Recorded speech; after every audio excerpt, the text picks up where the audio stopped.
Dans un monde plus que jamais troublé, en proie aux ravages de la violence politique et du fait accompli militaire, dans un monde dont les instances de régulation sont quasiment toutes délégitimées, ouvrant la voie à la raison du plus fort ou du plus susceptible de troubler la quiétude des prétendus forts, quelle peut être la partition de la France et de l'Europe? En 2019, Paris et Berlin mettaient en place l'Alliance pour le multilatéralisme. Or, qui dit multilatéralisme dit respect des instances judiciaires internationales, par exemple la Cour internationale de justice, la Cour pénale internationale ou la Cour de justice de l'Union européenne. Mais voilà que ce cadre théorique est mis à rude épreuve avec les avancées de la plainte lancée contre l'État d'Israël pour génocide devant la Cour internationale de justice. De ce sujet et d'autres, notamment de la capacité de l'Union européenne à rassurer ses agriculteurs et de manière générale ses citoyens face à la mondialisation néolibérale, c'est parti.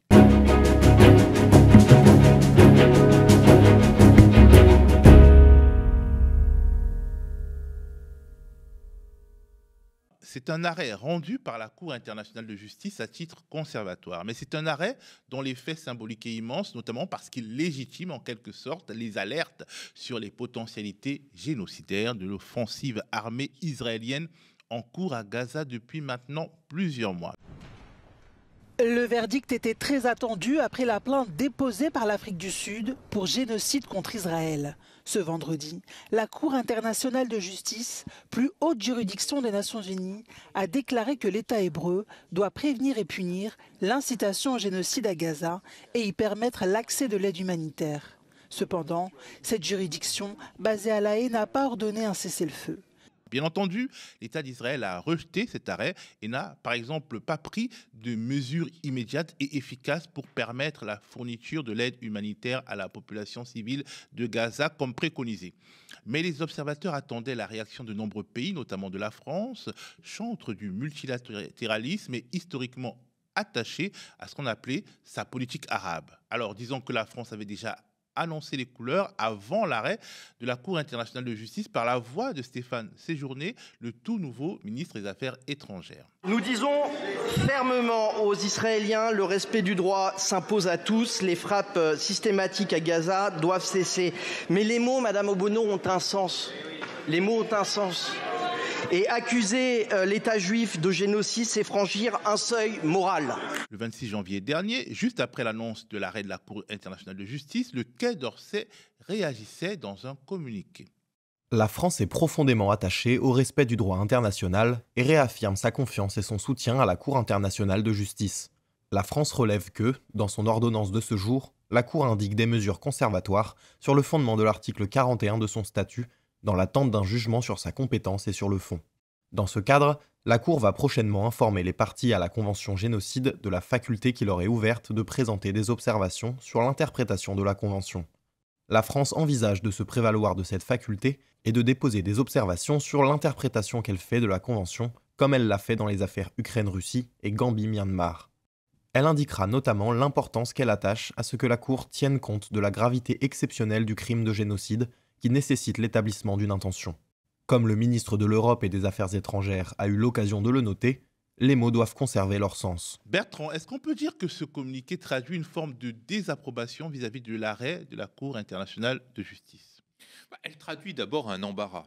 Et je dirais que c'est un petit peu l'une des dimensions fondamentales de ce conflit auquel nous assistons depuis octobre dernier, c'est-à-dire l'incapacité de la plupart des diplomaties de se situer face à un conflit et face notamment à son aspect terriblement meurtrier et terriblement destructeur. Il ne faut pas oublier que Gaza aujourd'hui, au-delà des plus de 30 000 morts, c'est aussi plus de 50% des logements qui sont détruits et donc une zone qui devient totalement inhabitable, menacée par des fléaux écologiques terribles liés à toutes ces destructions.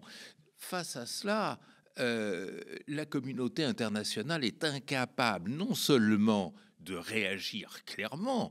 A-t-on vu un autre conflit que l'on a laissé se dérouler sans réagir, mais on est incapable de se situer par rapport au droit.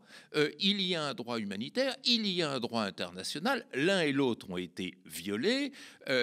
L'Afrique du Sud a eu le courage de porter cette question devant la Cour internationale de justice. Celle-ci a rendu un arrêt compliqué, mais un arrêt, comme tu viens de le dire, qui mettait en orbite cette notion d'atteinte génocidaire, cette notion de menace génocidaire.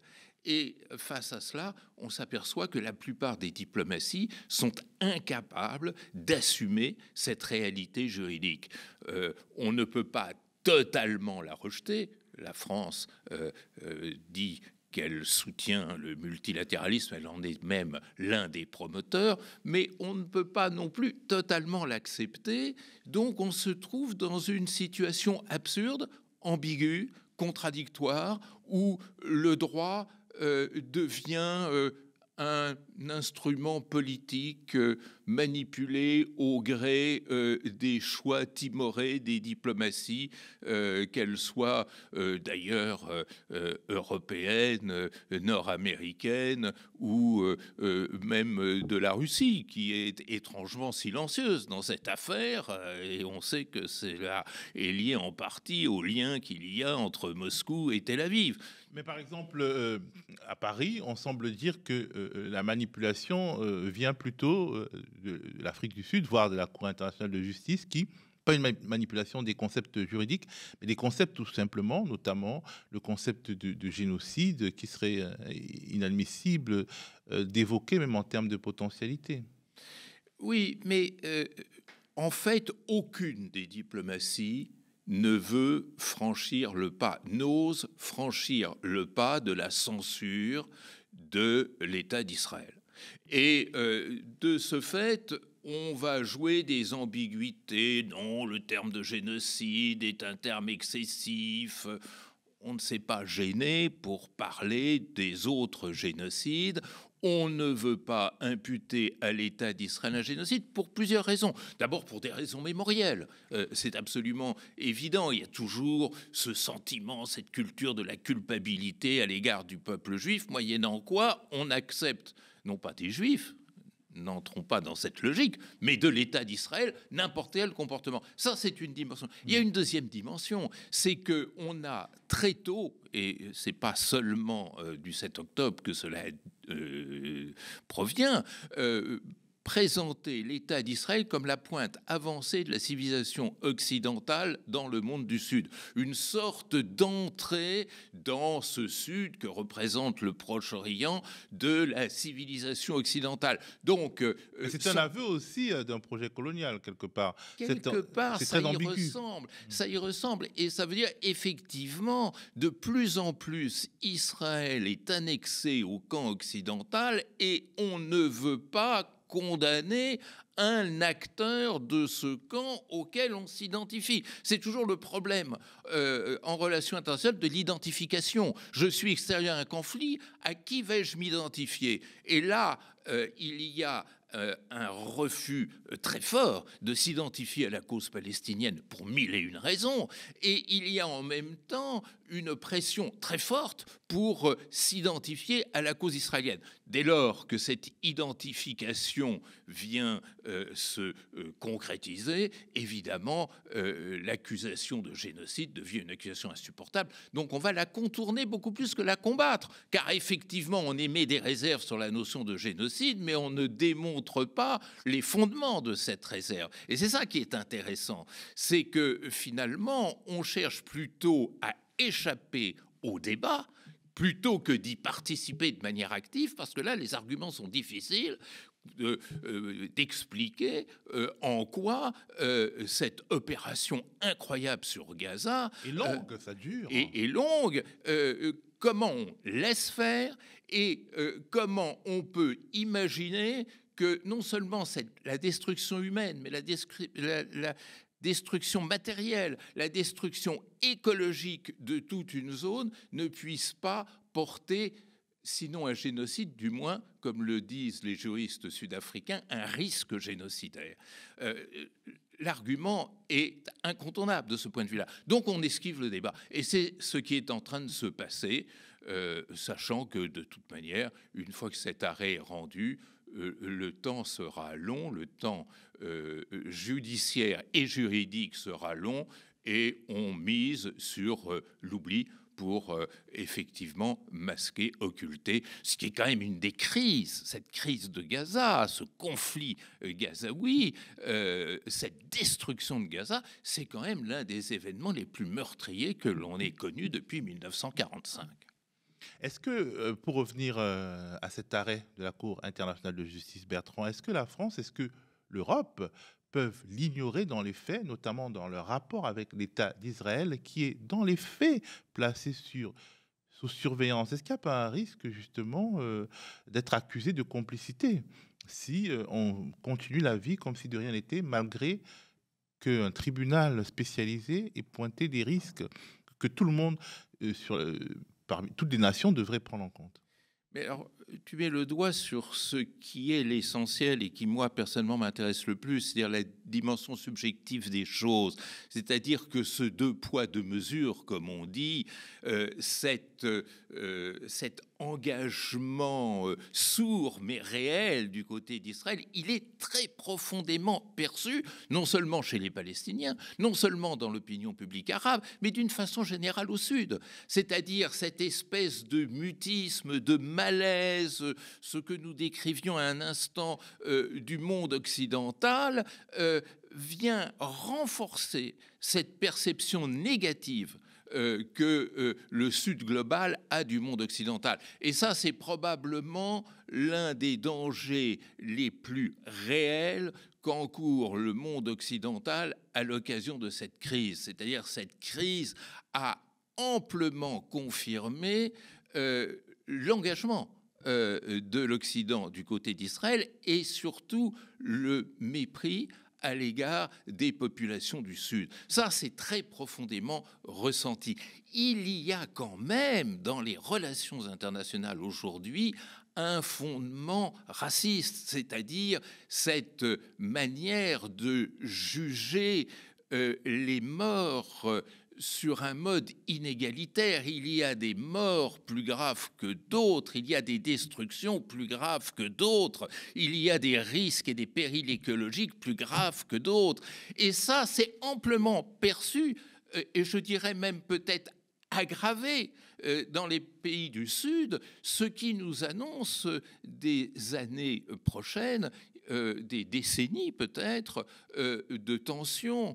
Et cette incapacité, finalement, qui est la pathologie numéro 1 des sociétés européennes, cette incapacité de se situer dans le monde, cette incapacité de comprendre que l'on n'est plus seul au monde, qu'il y a un Sud qui devient majoritaire démographiquement, majoritaire économiquement, majoritaire peut-être politiquement, on en reparlera, cette ignorance du Sud et du ressentiment qui soude ensemble les pays du Sud va en s'aggravant et en s'aggravant crée les conditions de tension à venir que je redoute personnellement. C'est dans ce contexte particulier d'arrêt de la CIJ, de préconisation pas très écoutée, que de nombreux pays ont annoncé la suspension de leur aide à l'UNRWA, l'Office de secours et de travaux des Nations Unies pour les réfugiés de Palestine dans le Proche-Orient. Un petit magnéto pour comprendre pourquoi. Les déplacés palestiniens viennent s'approvisionner en farine dans ce centre de distribution à Rafah. Ils sont plusieurs centaines à attendre leur ration. Ici, les familles dépendent toutes de l'aide humanitaire de l'UNRWA. Les stocks se réduisent à vue d'œil et les annonces successives d'une suspension du financement de l'agence onusienne inquiètent la population de l'enclave, déjà meurtrie par près de 4 mois de guerre. Après l'annonce du licenciement de certains employés de l'UNRWA, soupçonnés d'avoir participé à l'attaque du 7 octobre perpétrée par le Hamas, plusieurs pays ont décidé de suspendre leur aide financière à cette agence onusienne. La France indique qu'elle se joint également au gel des fonds. Réunis au Caire dimanche, les représentants de la Ligue arabe condamnent cette réduction de fonds. Bertrand, avec cette suspension des financements de l'UNRWA, ce sont de nombreux pays qui font exactement l'inverse de ce que la Cour internationale de justice demandait à Israël et donc de manière indirecte à tous les pays, c'est-à-dire de prendre des mesures pour permettre la fourniture de l'aide humanitaire à la population civile de Gaza. C'est un pied de nez à la CIJ, ça. C'est un pied de nez à la CIJ, c'est un pied de nez au multilatéralisme et au système onusien. Car auquel participe la France. C'est bien, exactement, et c'est bien ce qui est dénoncé aux Nations Unies par le secrétaire général Guterres et par les responsables de l'UNRWA comme les responsables des droits de l'homme aux Nations Unies. Et là, on est face à une contradiction majeure parce que l'UNRWA, c'est, je dirais, la seule bouée de sauvetage. C'est le seul petit masque à oxygène dont dispose la population gazaoui, qui en a aujourd'hui, évidemment, encore plus besoin qu'hier, où déjà sa situation de précarité nécessitait cette aide qui existe depuis le début du conflit israélo-palestinien. Enlever au peuple gazaoui, dans l'état où il est, cette dernière bouée de sauvetage, c'est l'aider à couler. Et c'est bien ça le problème. Et quand je disais tout à l'heure que l'image des vieilles puissances se trouve à nouveau détériorée dans les pays du Sud, voilà un nouveau facteur de détérioration. Alors, en plus de ça, effectivement, c'est aller à l'encontre de ce qu'a dit la Cour internationale de justice, c'est aller à l'encontre de la résolution pourtant très pauvre et très timide du Conseil de sécurité du 22 décembre dernier qui réclamait justement une amélioration des conditions humanitaires pour Gaza. Et puis c'est une décision qui n'est pas juste parce que dès que la direction de l'UNRWA a été informé qu'il y avait des infiltrations ou des potentielles infiltrations du Hamas à l'intérieur de l'UNRWA, elle a immédiatement réagi. Et c'est quand elle a réagi qu'on lui a tapé dessus. Et voilà, et c'est ça l'autre paradoxe.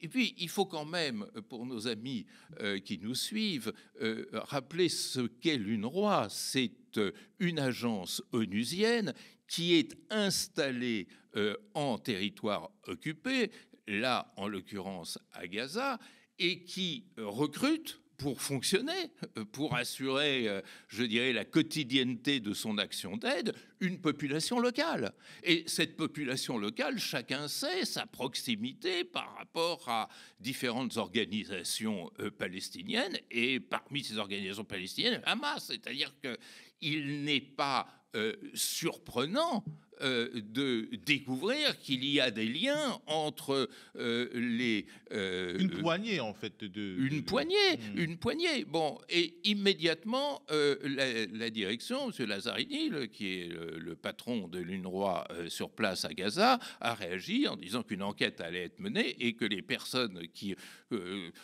auraient collaboré de près ou de loin avec le Hamas seraient évidemment exclues, ce qui est tout à fait normal, de l'agence onusienne. Et à ce moment-là, on nous annonce une sanction, c'est-à-dire arrêter le financement de l'UNRWA, ce que Trump avait fait en son temps lorsqu'il était président des États-Unis, qui avait été dénoncé par à peu près tout le monde. En plus, c'est la poursuite de la logique de la punition collective. Absolument, absolument.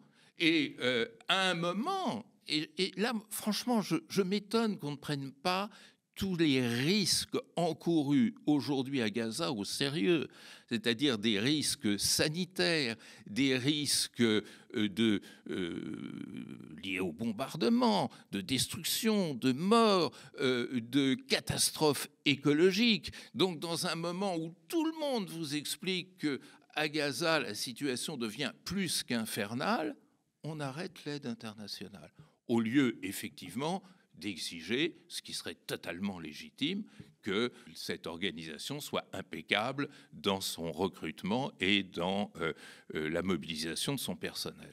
La France a historiquement une tradition de politique arabe, mais ce qu'on peut considérer comme une radicalité dans son soutien à l'État d'Israël va-t-il achever de tuer cette politique arabe?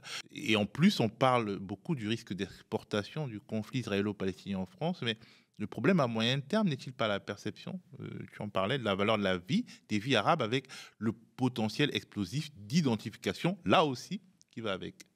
Alors d'abord, il faut être honnête. La politique arabe de la France, dont on parlait beaucoup du temps du général de Gaulle et de ses successeurs, elle est enterrée depuis au moins la présidence Chirac. Chirac incarnait dans son premier mandat cette politique arabe. On se rappelle de son fameux voyage à Jérusalem, on se rappelle de la position prise au moment du déclenchement de la guerre d'Irak, de l'intervention américaine en Irak en mars 2003. Mais après, et y compris à la fin de la présidence Chirac, cette politique a été complètement mise de côté. Comme pour se faire pardonner de ce geste d'indépendance, Chirac avait à l'époque rompu avec ses fondamentaux, avait accueilli en grande pompe Ariel Sharon, Premier ministre israélien, s'était rallié à la politique américaine au Proche-Orient, et puis ensuite Nicolas Sarkozy, François Hollande, Emmanuel Macron ont poursuivi cette logique. Donc elle est enterrée, elle n'est plus crédible. La France n'est plus crédible au Moyen-Orient. Et ça, depuis déjà une vingtaine d'années, ce qui est effectivement un échec de la diplomatie française. Mais je dirais qu'il y a plus dans cette affaire. C'est que je ne parlerai pas d'exportation du conflit israélo-palestinien en France. Je parlerai d'identification à la cause palestinienne ou à la cause israélienne. Et effectivement, on voit une contradiction. La cause palestinienne attire de plus en plus d'empathie au sein de la population française. C'est-à-dire que de plus en plus, la population, l'opinion publique a été profondément heurtée, brisée par les attaques meurtrières du 7 octobre, mais a ensuite été extrêmement marquée par la violence de la répression et de la punition collective infligée par Israël à Gaza. Et donc, cette opinion publique française, comme européenne, comme occidentale, nord-américaine également, évolue de plus en plus en s'identifiant à cette cause palestinienne, alors que du côté gouvernemental, on ne voit pas d'expression claire, et il en reste au contraire le sentiment que le gouvernement et la politique, la diplomatie française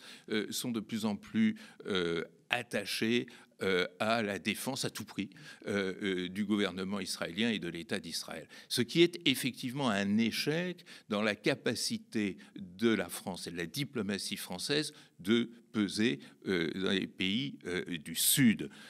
Et tout ceci se ramène à quelque chose qui est extrêmement important.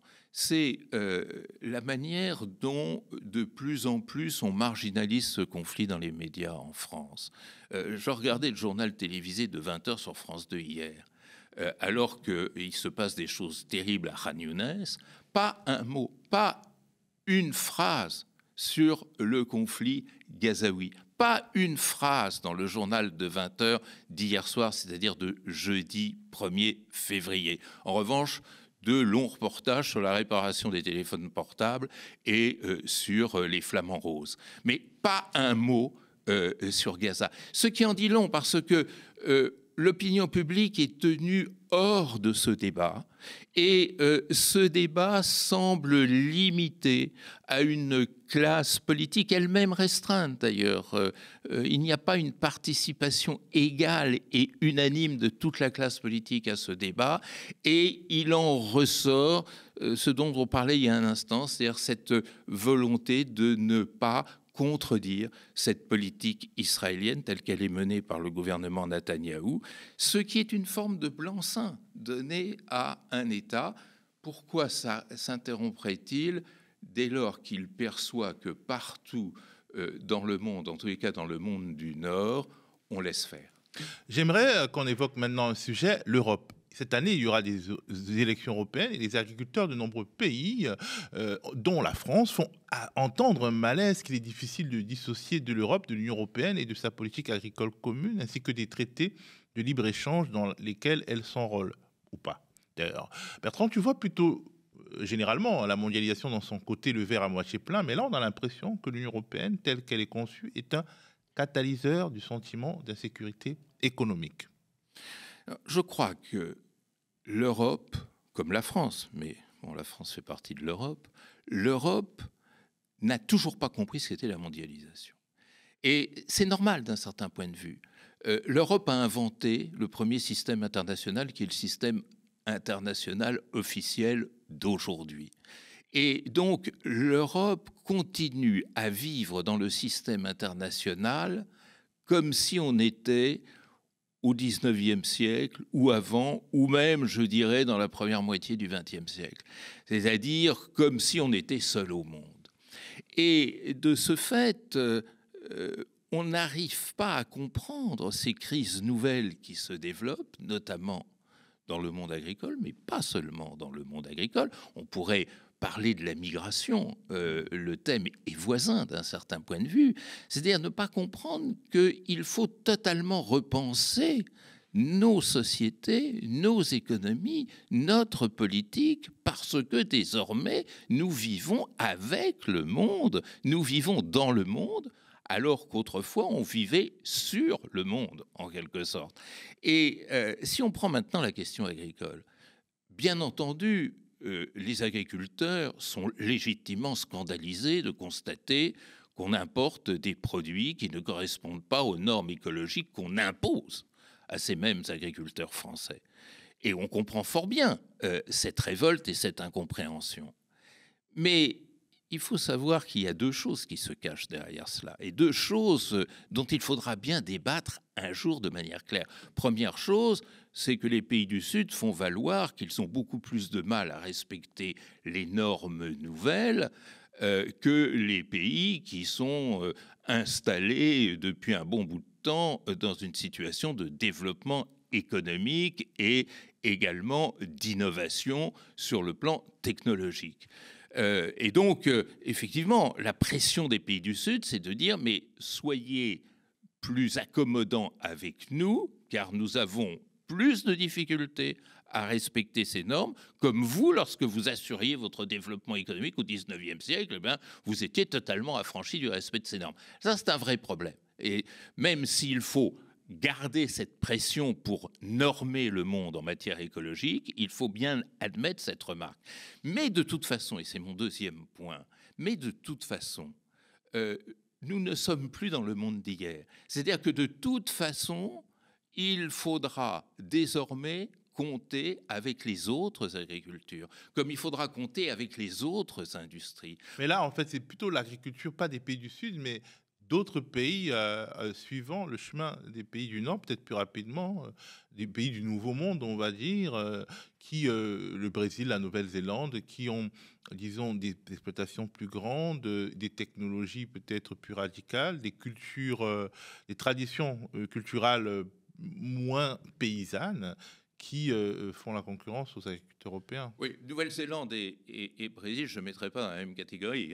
Nouvelle-Zélande appartient au Nord, avec effectivement un contexte géographique différent. Ça aussi, c'est un paramètre dont il faut tenir compte. Le Brésil appartient au Sud. Mais l'agriculteur brésilien, il est plus riche que l'agriculteur français de base. Il peut, des fois. Oui, si ça dépend de quelle agriculture, où elle se situe. Mais ce que je veux dire, c'est que, de toute manière, l'agriculteur français est amené à se situer non plus seulement dans un contexte européen, comme ça a été le cas pendant très longtemps, mais dans un contexte mondial. Et ce contexte mondial, il révise automatiquement, nécessairement, toutes les catégories. Et ce qui m'étonne, c'est qu'on réponde à cela de manière assez démagogique. On va rétablir la souveraineté. Ouais, on parle notamment, depuis hier, beaucoup de souveraineté alimentaire. Mais attendez, on sait très bien que rien de ce qui contribue à notre alimentation ne dépend exclusivement d'une production française, tant du point de vue des produits eux-mêmes que du point de vue des instruments destinés à assurer cette production, notamment les engrais chimiques et quantité d'autres éléments. Donc, l'adaptation qu'il faut réaliser, c'est de s'adapter à un contexte qui n'est plus un contexte régional, mais qui est un contexte mondial. Ce contexte mondial, il y a des organisations pour le réguler, bien entendu. Je pense notamment à l'OMC, qui fonctionne de manière qui est loin d'être satisfaisante. Mais aussi la FAO, par exemple, qui est pour l'agriculture paysanne et non pas pour le développement des échanges sur des dizaines de milliers de kilomètres sur des produits agricoles.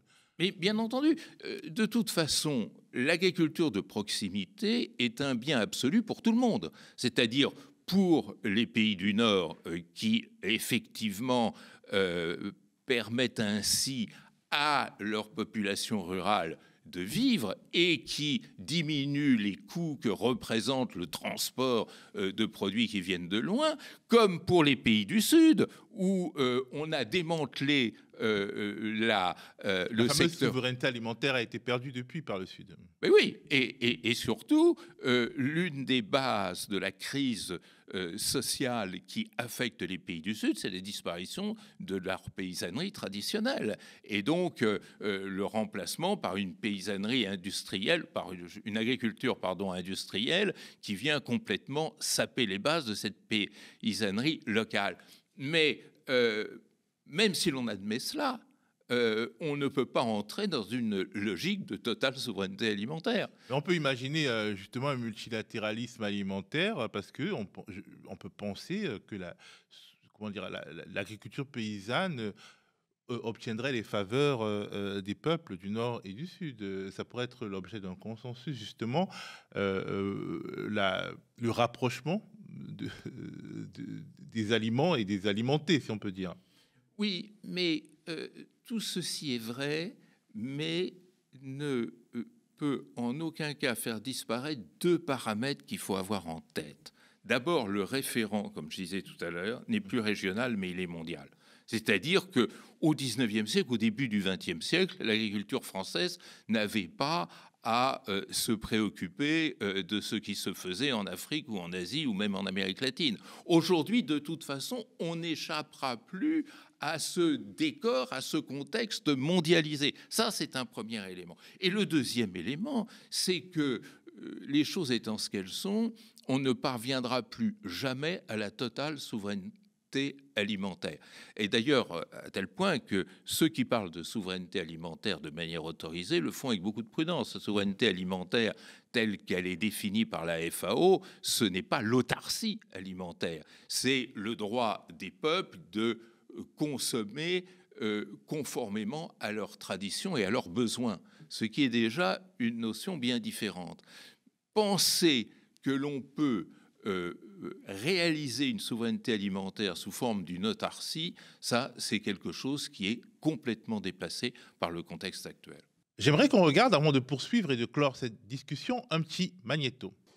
Il faut vaincre ces préjugés.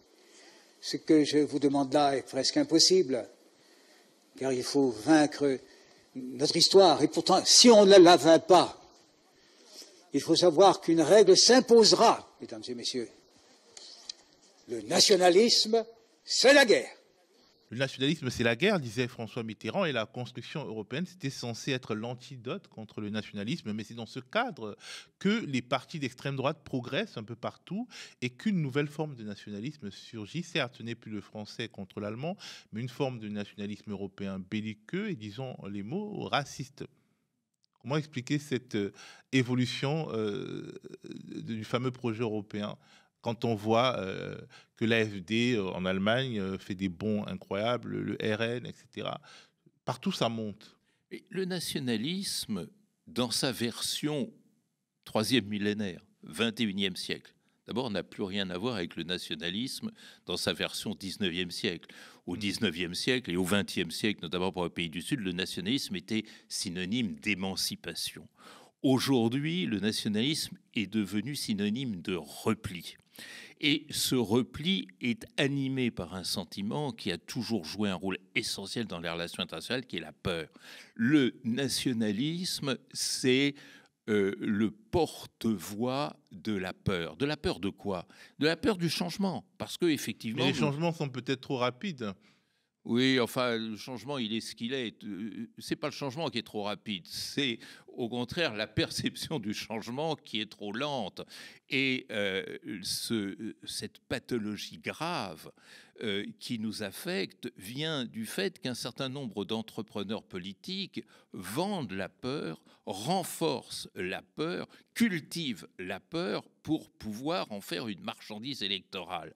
Et effectivement, que ce soit la peur de l'extérieur, la peur de la mondialisation, la peur de l'immigration, la peur de l'étranger, la peur de l'autre, cette espèce d'haltérophobie qui devient effectivement le langage de tous ceux qui se sentent déstabilisés par ce changement. Ils ont quand même des raisons, Bertrand. On va te dire, ben, toi, tu es un universitaire parisien. Finalement, l'haltérophobie, tu n'as rien à perdre à l'altérité, puisque tu évolues dans un monde qui est une sorte de monde précurseur à la mondialisation, que tu as enseigné dans un institut d'études politiques qui est mondialisé, etc. Et que, par exemple, l'agriculteur du Cantal, en fait, lui, il est déjà d'un monde où, au quotidien, il appréhende moins cette altérité et les richesses qu'elle peut produire, mais aussi, il ne voit que les aspects négatifs, entre guillemets, du rétrécissement du monde. Mais Théophile, lorsque cet agriculteur du Cantal ou de la Lozère ou je ne sais quoi entend à longueur de journée des discours qui lui expliquent que si il est malheureux économiquement, que s'il est en situation d'insécurité, que si sa belle-mère se fait arracher son sac dans la rue, que s'il ne peut pas vendre ses produits, tout ça c'est la faute de l'étranger, comment va-t-il à la longue réagir? Eh bien, en adhérant à des formules de repli, à des formules nationalistes, mais sans se rendre compte que le remède est pire que le mal, ou que le remède va aggraver le mal. Parce que dans un monde globalisé, plus on choisit la stratégie du repli, plus on perd. Et plus on perd, plus on se sent marginalisé, exclu, malheureux. Donc, au contraire, c'est cet esprit d'ouverture et de disponibilité qui permet de s'adapter à ce monde nouveau. La grande difficulté, elle vient du fait qu'en réalité, les grandes idéologies ont disparu, qu'au lieu de se structurer autour d'une analyse lucide du monde, les comportements sont de plus en plus forgés sur l'affect, sur l'émotion, sur la réaction instinctive que des entrepreneurs politiques viennent cultiver. Mais quand ces entrepreneurs politiques sont au pouvoir, qu'est-ce qu'ils font? La plupart du temps, ils abandonnent leur postulat d'hier, c'est ce qu'on a vu d'ailleurs en Italie, mais qu'on voit aussi ailleurs, et on se retrouve dans la même situation qu'auparavant. Donc, ce qui manque à nos sociétés, ce qui manque à nos démocraties, c'est justement d'ouvrir ce débat sur ce nouveau monde, de l'accepter, de s'y adapter, d'en tirer profit. L'immigration, c'est la même chose. Si on a une vision positive de l'immigration, on gagne énormément. On gagne d'abord de nouvelles solidarités, de nouvelles fraternités, mais on gagne économiquement parce qu'on a besoin justement de ce sang neuf pour faire fonctionner nos sociétés. Merci Bertrand Badi, merci à vous d'avoir regardé cette émission. Le monde n'a pas de sonde. Merci de rester fidèle aux médias et si vous le pouvez, de participer au financement du média en allant sur le mediatv.fr/soutien. Restez connectés aux médias.